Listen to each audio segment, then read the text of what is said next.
10:21 now. Dr. Fumi Stephanie Hancock is the best-selling author of 24 self-help books, and she's here this morning to help us discuss how to handle and reduce the holiday season stress and anxiety. Doctor, good morning to you. This has been something that has been, an issue for decades, but with more and more pressures of everything else going on with different rules, different cities, shipping situations, it's going to really probably ramp up this year, right?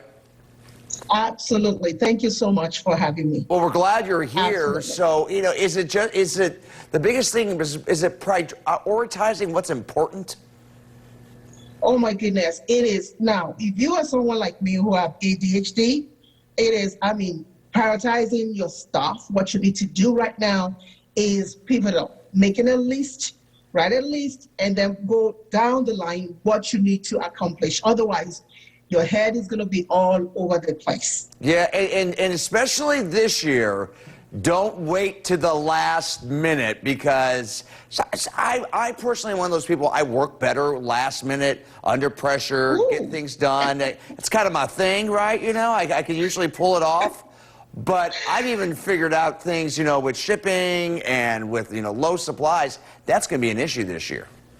I am absolutely telling you that. Look, if you have been one of those that's like you, this is the best time to now start to shop way ahead of time. We all been hearing all these stories on the news about shortage of this and that. So now top it all on somebody who already has a mental health issue.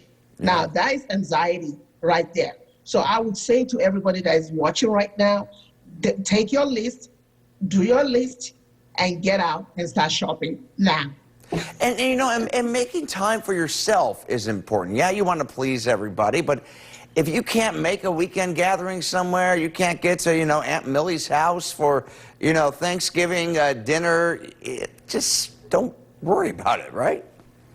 Absolutely. I call it my mental me day. A lot of times we celebrate mental health day, but I call it my mental me day, where you just take that time out and just be by yourself, enjoy whatever it is. If it's watching movies, then go for it. Yeah. If it's just sitting at home and reading a nice novel, go for it. We don't have to be everywhere because somebody says so. And realize some things are not going to go how you planned. I'm like Clark Griswold. I'm familiar with the movies National Lampoons. I always like, the Christmas, everything. It's supposed to be the picture-perfect Christmas. I was in the emergency room last year with my kid for stitches on Christmas Eve, and that was kind of a wake-up call for me. I said, you know what? The other stuff isn't important right now. Don't worry about it. Look, you sound like my husband. He likes things in a certain way. Yes. If he doesn't go that way, well, he's not going to be happy. He's not going to be happy the whole day. Yeah. But the pandemic has actually taught us a lot about that. Not, setting little goals and expecting that things will happen. Now, when they happen, don't sweat the small stuff. I know. I got in a disagreement with my mom once on Christmas because she bought different rolls. I'm like, you've had the same rolls for 30 years. I want the darn rolls. It was fun. But we had the rolls. Anyway, so thank you so much, Doctor. We appreciate it. I may need your book, actually.